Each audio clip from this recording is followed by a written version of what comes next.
Raipur railway station पर बाल तस्करी, शोषण, भिक्षावृत्ति और नशे से पीड़ित बच्चों की सहायता के लिए रेलवे पुलिस और महिला एवं बाल विकास विभाग ने संयुक्त रूप से हेल्प डेस्क की शुरुआत की है। इसका उद्घाटन रेलवे पुलिस अधीक्षक श्वेता श्रीवास्तव सिन्हा ने किया। ये चाइल्ड लाइन सेंटर की आवश्यकता महसूस की जा रही थी। रेलवे स्टेशन में बहुत अपरिहार्य कुछ कारणों से बंद पड़ा हुआ था और जो घुमंतु बच्चे थे और जो बच्चे नशा करते हैं उनको किस तरह से आइडेंटिफाई करें, रेस्क्यू करने के लिए होना चाहिए हेल्प डेस्क, इसकी आवश्यकता महसूस की जा रही थी। तो महिला बाल विकास विभाग और एक संस्था है जिसके विपिन ठाकुर जी सदस्य हैं, इनके सहयोग से हम लोगों ने एक प्लान चेकआउट किया और इसमें आज हम लोगों ने जो एक हमको कमरा आवंटित था जीआरपी को रेलवे स्टेशन में, उसमें हम लोगों ने चाइल्ड हेल्प डेस्क का शुरुआत किया, जिसमें कि 1098 और महिला हेल्पलाइन 181 दोनों को प्रारंभ किया गया है। साथ ही हमारा जीआरपी थाना चूँकि स्टेशन के बाहर है तो 24 घंटे की पुलिस सहायता केंद्र भी साथ में हम लोगों ने शुरू किया है और इन दोनों नंबरों के साथ में एक पुलिस जीआरपी का हेल्पलाइन नंबर भी हम लोगों ने आज से डिस्प्ले किया है। इस पे लोग सूचना दे सकते हैं घुमंतु बच्चों की, महिलाएं जो भटक गई हैं उनकी, किसी अपराध की। मैम मैं आपको एक अवगत कराना चाहती हूँ कि रामनगर थोड़ा सा, क्योंकि वहाँ पे नशा का बहुत ज़्यादा कारोबार होता है, तो आपके आने के बाद कहीं ना कहीं ऐसा लग रहा है कि थोड़ा सा और टाइट किया गया, तो आपको उसको एरिया को सबसे पहले, क्योंकि क्या जैसे ट्रेन में अगर कोई मोबाइल लेके खड़ा है तो छीन के भागते हैं, उसके बाद नशा है, इसको थोड़ा निश्चित रूप से हम अपने जितना हमारा क्षेत्र है जो जीआरपी के अंतर्गत आता है वहाँ हम कार्रवाई करेंगे। साथ ही हमारा मेन फोकस ट्रेन में आइडेंटिफाई करना ऐसे बच्चों को, जिसके लिए हम अपने पूरा जितने थाने हैं 5 थाने उसके स्टाफ को सेंसिटाइज कर रहे हैं। इनको जो संस्था वाले हैं इनकी मदद हम ले रहे हैं कि आप कैसे ट्रैफिकिंग को पहचानें, आप कैसे ये पहचानें कि बच्चा नशा करता है।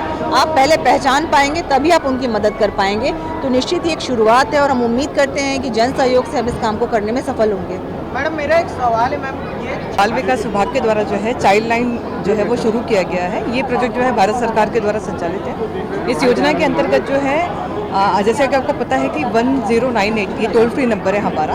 इस टोल फ्री नंबर से हमारी कोशिश ये होती है कि जितने भी बच्चे जो हैं, जो बच्चे जिनको वास्तव में ज़रूरत है, जो नीडी बच्चे हैं, संकटग्रस्त बच्चे हैं, ऐसे बच्चे आपको कहीं पे भी मिलते हैं तो उस नंबर पे फ़ोन करके जो है आप हमको बता सकते हैं और तत्काल उस बच्चे को जो है हम उसको सुविधा देते हैं। और उसको बच्चे को संरक्षण की आवश्यकता होती है या शेल्टर की आवश्यकता होती है तो उस बच्चे को तुरंत तत्काल मदद करते हैं। आपने अभी उद्बोधन में कहा था कि बहुत जल्दी यहाँ पे स्टाफ है, तो मतलब कब तक स्टाफ बैठा है? देखिए, स्टाफ की भर्ती की प्रक्रिया चल रही है। मेरी कोशिश है कि मैं 10 जून तक आपको यहाँ का परमानेंट जो स्टाफ है भर्ती करके मैं आपको दे दूँ।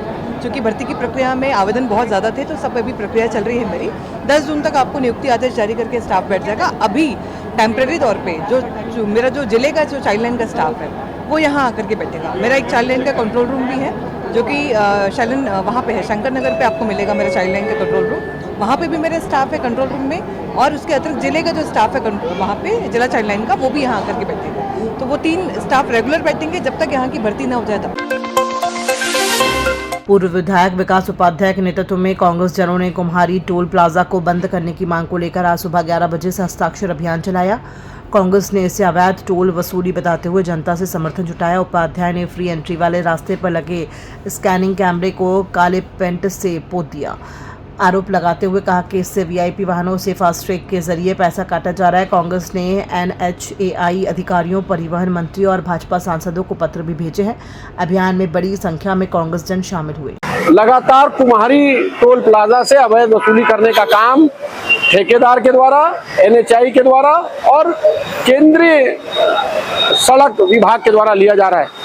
इस कुम्हारी टोल की अवधि खत्म हो चुकी है, इसकी मेंटेनेंस की, इसके राख रखाव की अवधि खत्म हो चुकी है। उसके बावजूद हर साल इसका टेंडर किया जाता है, ना मेंटेनेंस हो रहा है, ना सड़क की कोई मेंटेनेंस हो रहा है, ना कुछ। और उसके साथ साथ में ये जो आखिरी लाइन ये रायपुर, भिलाई, दुर्ग के लोगों के लिए फ्री रखी गई है, क्योंकि टोल से लगी हुई सिटियों का नियम कानून में फ्री होता है। यहाँ बैरियर तो नहीं लगा है, लोगों को बेवकूफ बनाने के लिए बैरियर नहीं लगाया, लेकिन कैमरा लगाकर फास्ट ट्रैक के माध्यम से लोगों का पैसा लेने का काम ये भारतीय जनता पार्टी की डबल इंजन की सरकार में हो रहा है। कांग्रेस पार्टी लगातार इसको अवैध टोल को बंद कराने को लेकर लगातार हम लड़ाई लड़ रहे हैं, हम रोज आंदोलन कर रहे हैं। भारतीय जनता पार्टी के कान में जू तक नहीं रेंग रही।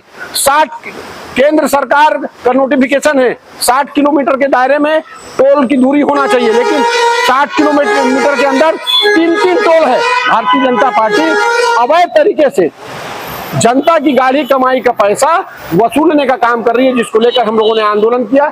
ये कैमरा है जिससे फास्ट ट्रैक स्कैन होके जाता है। हम इतने दिन से गुहार लगा रहे हैं लेकिन कोई बात सुन नहीं रहा है। आज हमने इसमें काली पोती। कांग्रेस प्रदेश अध्यक्ष दीपक बैस के नेतृत्व में कांग्रेस 26 से 29 मई तक किरंदुल से दंतेवाड़ा तक 40 किलोमीटर की न्याय पद यात्रा निकालेगी। इसका समापन 29 मई को दंतेवाड़ा कलेक्ट्रेट घेराव के साथ होगा। ये यात्रा जल, जंगल, जमीन और खनिज संसाधनों की रक्षा के लिए की जा रही है। बैस ने भाजपा सरकार पर संसाधनों को निजी हाथों में सौंपने और अवैध खनन बढ़ने के आरोप लगाए। जल, जंगल, जमीन बचाने के लिए, बस्तर की हक के लिए, और जिस तरह से निजी उद्योगपतियों को ये सरकार, डबल इंजन की सरकार हमारी दंतेवाड़ा बेलाडेला की माइंस को बेच रही है, उनके खिलाफ में कांग्रेस पार्टी ने एक न्याय यात्रा निकालने की पहल की है। पहले हम लोग सोचे थे बचेली से शुरुआत करेंगे। अभी सभी लोगों से चर्चा होने के बाद अब लगभग फाइनल हो चुका है कि किरंदुल से दंतेवाड़ा तक 26 से 28 था, अभी 26 से 29 तारीख तक ये हम लोग का न्याय यात्रा रहेगा। और दंतेवाड़ा लास्ट दिन कलेक्ट्रेट घेराव के साथ हम इस यात्रा का हम विराम देंगे। इस तरह से उसकी तैयारियों के लिए आज किरंदुल और बचेली दोनों हमारे ब्लॉक कांग्रेस कमेटियों के साथ बैठक हुई और सभी वरिष्ठ और हमारे ब्लॉक के नेताओं के साथ बैठक हुई। बेहतर तैयारियां चल रही है और हमारा ये न्याय यात्रा शानदार है। रायपुर नगर निगम के जोन 8 में अविनाश आशियाना कबीर नगर फेज 4 के पीछे बड़े नाले की पोकलेन मशीन और मैनुअल सफाई से जलभराव रोकने की दिशा में अभियान चलाया जा रहा है। अब तक करीब 60 डंपर कचरा निकाला गया है। महापौर मीनल चौबे, स्वास्थ्य विभाग अध्यक्ष गायत्री चंदाकर और आयुक्त विश्वदीप के निर्देश पर यह कार्य किया जा रहा है। सफाई की मॉनिटरिंग डॉक्टर तप्पी पानीग्राही सहित जोन अधिकारी कर रहे हैं। नई दिल्ली में नीति आयोग की बैठक से पहले छत्तीसगढ़ के मुख्यमंत्री विष्णुदेव साय ने राज्य के विकास रोड मैप, नक्सलवाद के खात्मे और नई औद्योगिक नीति को लेकर अपनी प्राथमिकताएं स्पष्ट की। उन्होंने कहा कि छत्तीसगढ़ विकसित भारत के प्रधानमंत्री नरेंद्र मोदी के विजन के अनुरूप विकसित छत्तीसगढ़ की दिशा में आगे बढ़ रहा है। मुख्यमंत्री ने बस्तर समेत सभी क्षेत्रों के समावेशी विकास और निवेश प्रोत्साहन पर भी जोर दिया। बस्तर जो जनजातीय बाहुल क्षेत्र है, नक्सलवाद के कारण वर्षों से वहां का विकास रुका हुआ है, लेकिन जिस तरह से माननीय प्रधानमंत्री जी और माननीय गृह मंत्री जी का संकल्प है 31 मार्च 2026 तक नक्सलवाद को समाप्त करने का, और जिस तरह से हमारे जवान नक्सलवाद के साथ लड़ रहे हैं, मुझे पूरा भरोसा है कि 31 मार्च 2026 तक बस्तर क्षेत्र से भी नक्सलवाद समाप्त होगा। तो उस क्षेत्र को विकास की दृष्टि में काफी आगे बढ़ाना है। वहां पर पर्यटन की अपार संभावना है और पर्यटन को हम लोगों ने नई उद्योग नीति में उद्योग का दर्जा दिया है और वहां पर फॉरेस्ट प्रोड्यूस भी सैकड़ों तरह के हैं।